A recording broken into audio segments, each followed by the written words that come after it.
ஜெய்பீம் எனும் சமூக நீதி சினிமா மூலம் பாராட்டு பெற்றவர் இயக்குனர் ஞானவேல். அவர் ரஜினியை வைத்து இயக்கி வரும் வேட்டையன் படத்தின் வசனம் சர்ச்சையை உருவாக்கியிருக்கிறது.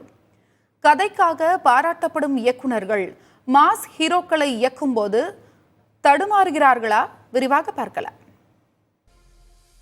என்கவுண்டர் என்பது வெறும் தண்டனை மட்டுமல்ல, குற்றங்கள் மீண்டும் நடக்காமல் இருக்க எடுக்கும் நடவடிக்கை. வேட்டையன் படத்தின் ப்ரோமோ காட்சியில் இடம்பெற்றுள்ள வசனம் இது. மாஸ் ஹீரோக்களுக்காக இது போன்ற வசனங்களை வைப்பது ஒன்றும் புதிதல்ல. ஆனால் அதை எழுதியவர் இயக்குனர் தாசே ஞானவேல்.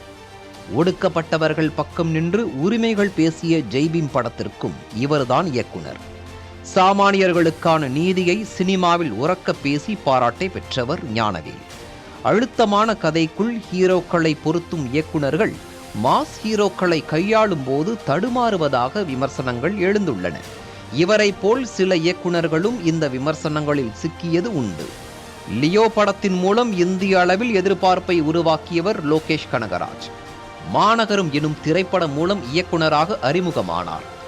ஸ்ரீ சந்தீப் கிஷன் எனும் இரு இளம் நடிகர்களை வைத்து உருவாக்கப்பட்ட அந்த படத்தில் கதைதான் ஹீரோ. அதன் பின் கைதி என்ற படத்தை இயக்கினார் லோகேஷ் கனகராஜ். அது நடிகர் மன்சூர் அலிகானுக்காக எழுதப்பட்ட கதை. அதில் கார்த்தி நடித்திருப்பார். இதில் யார் நடித்திருந்தாலும் கதைதான் ஹீரோ என சொல்லும் அளவுக்கு இருக்கும் கைதி திரைப்படம். இரு படங்களுக்கு கிடைத்த வரவேற்பு விஜய் எனும் மாஸ் ஹீரோ கிடைக்க காரணமானது. அடுத்ததாக அவர் இயக்கிய மாஸ்டர் படத்திற்கு கலவையான விமர்சனங்களே கிடைத்தன.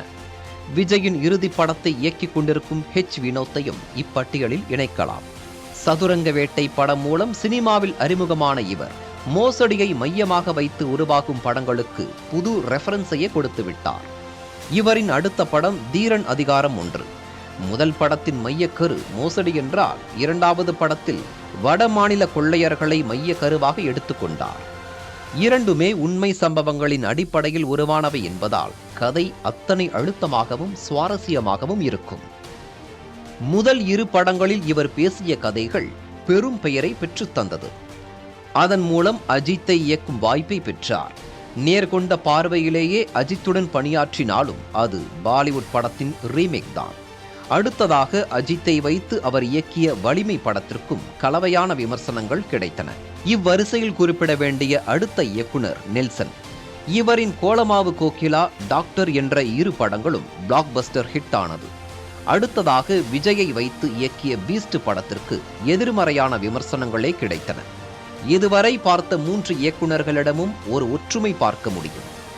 இவர்கள் இயக்கிய முதல் இரு படங்களில் கதைதான் ஹீரோ. அந்த கதைக்காகவே அவர்கள் கொண்டாடப்பட்டார்கள். ஹீரோக்களை கடந்து இயக்குனர்களுக்காகவே அந்த படங்கள் கவனம் பெற்றன. ஆனால் உச்ச நட்சத்திரங்களை வைத்து இவர்கள் இயக்கிய படங்கள் எல்லாம் விமர்சனங்களை சந்தித்ததுதான் தமிழ் சினிமா கண்ட வரலாறு. இதை பார்க்கையில் அழுத்தமான கதைகளை உருவாக்கும் படைப்பாளிகள் மாஸ் ஹீரோக்களை கையாளும் போது அழுத்தத்திற்கு உள்ளாகிறார்களா என்ற கேள்விகள் எழுகின்றன. முன்னணி ஹீரோக்களுக்கு இருக்கும் சந்தை மதிப்பு, அவர்களின் ரசிகர் பட்டாளம், பெரிய பட்ஜெட் உள்ளிட்டவை இதற்கு காரணமாக கூறப்படுகிறது. கதையோ கருவோ எளிய மக்களுக்கு எதிராக இல்லாத வரை எந்த பிரச்சனையும் இல்லை. அப்படி ஒரு படமாக வேட்டையன் இருக்க வேண்டும் என்பதே ரசிகர்களின் எதிர்பார்ப்பு. புதிய தலைமுறைக்காக புனிதா பாலாஜி.